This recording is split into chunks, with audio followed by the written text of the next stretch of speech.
Kasi dito na rin po kayo, pinapakiusapan po namin kayong lahat na please do follow our Facebook account CNK 1989. Kasi ang dami po mga special events na nagaganap po dito. Yes. Hindi mo, pre-admission, uupo ka lang dyan, tapos di ba, order ka lang. Ganun ang kasaya.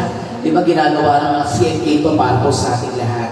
So kung may mga Facebook account po kayo, please do follow and likes. Of course, ang ating, katulad niya, naka-live po tayo ngayon sa CNK 1989 Hotpot. So para mas mapil ng ating mga beloved guests and customers. Actually, we are not treated you as our guests, we're treated you as our family. Diba? Kasi pag nandito ka, syempre, nakita mo naman, ang pamilya ang tunay na pinaghahandaan ng mga sarap na pagkain. Correct. O, di ba, girl? Ayan. If there is any celebration, ipaalam niyo po sa amin, baka may birthdays po dyan. Mga ahelo. Ay, birthday girl. Thank you so much for choosing CNK. Oo. Celebrating your birthday. Kung may mga songs ka in mind, if you feel like singing, pwede kang kumanta. Yes. What is your name? I know. Monica po. Monica. Monica po. Ano si Winnie the Pooh? Ang pangalan pa lang may Monica, parang ano na, sounds parang Espanyol. Oo. Diba? Parang mukha Espanyol. Para siyang model. Oo. And your, What do you do for living? Yeah, what do you do? Na nag-work ka. Kasi what do you do? Because you're so sexy, so sweet. Yeah. Kita-kita namin sa'yo na para ka isang model. Yung hubog ng katawan niya talagang Coca-Cola body. Oo, para ka pang binibining Pilipinas. Alam mo yung mga gano'n. Totoo, di ba? Anong height mo, te? 5'9". Tayo mo.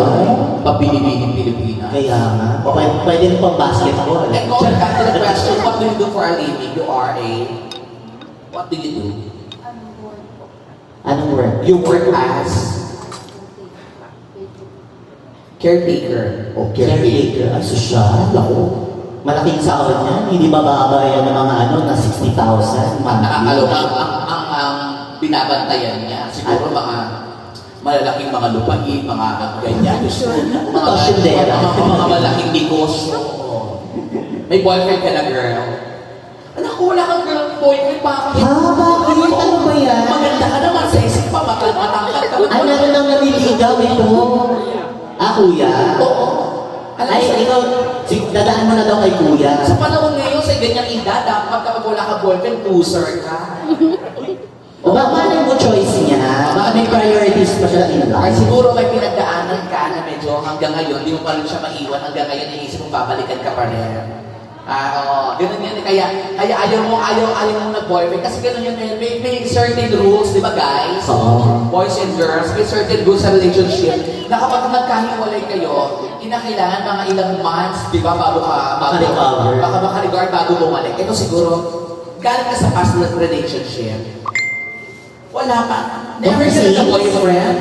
Baka ibang hanap mo. Oo, ganun. Baka gusto mo alien. Kasi ganun din tanong ko sa sarili ko nung mga kabataan ko, ba't parang ayoko sa babae, parang gusto ko sa lalaki. Oo. Minsan naisip mo yan. Family first. Family first, tama yan. At saka si kuya nakatingin daw sa kanya, siya nagbabantay. Kailangan dadaan mo na daw sa kanya. Pero tama yan, magpayaman ka muna. Samantalahin mo muna, yakapin mo muna ang pamilya mo. Oo. Magpayaman ka, di ba? Sa kalaw pamilya mo, maibahagi mo yung yaman mo sa kanila bago ka mag-asawa. Lalo tigit pag babae ka, di ba? Ikaw ang Maganda, sexy. Sila yung habol sa'yo. Ikaw ang kukontrol ng lalaki pag nag-ano ka, di ba? Pag nagkaroon ka ng jowa, para itong nasa likod, nasa harapan natin dalawa. Ang sweet niya naman dalawa dyan. Nilong po sa inyo. Are you celebrating your monthsary anniversary or what? Or dinner lang. Hindi ka ba naiingit sa dalawa na to? They are so sweet, di ba? Di ba? Kasi di ba, masarap yung pag kumakain ka kasama mo yung lover mo. Oo. Ay, kaya lang, ay wala nga siyang lover. Tama ba? Magkasintahan po ba kayo? Pwede po ba kayo may-interview? Kayo po yung magkaano-ano? Magjowa. Ha? Oh, magjowa. Oo. Diba? Congratulations po sa inyo. Oh. Eh, si ate ni Jowa naman, hindi lang natin nakikita. Ang sisi talaga ni ate, ano bewang mo, te?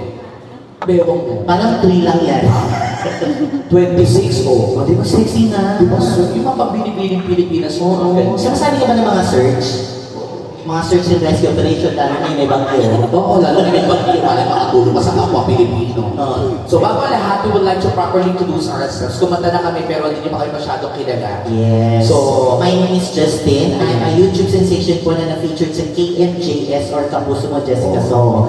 And also, nag-guest na rin po ako sa ISAP, Tonight with Arnold Clario, Unang Hirit, and also front acting po nila Regine Velasquez, Ogie Alcacid, Viola Pascual sa New Zealand and Australia. bigating bibigay mo, di ba? So we're inviting here para pasayin kayo, para ma-feel naman natin yung ganitong klase ng bias na while you are eating, na...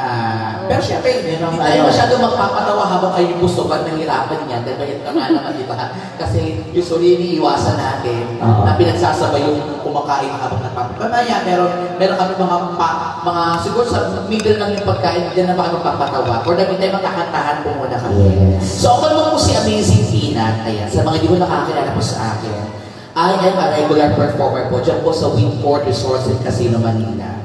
Oo. I'm performing there every Thursday comedy night. Kasama ko po ang Mocha Girls, tsaka yung mga acoustic singers. But also, it's my third year na front ako dyan po ng Ginebra San Miguel, Gino Manfest, na umitot po sa buong Pilipinas kasama mga nalalaki ang mga banda at mga artista. Biruin mo, di ba? At syempre, speaking of pagpapatawa, isang dekada po akong naging bahagi po ng Punchline, Love Line, and Metro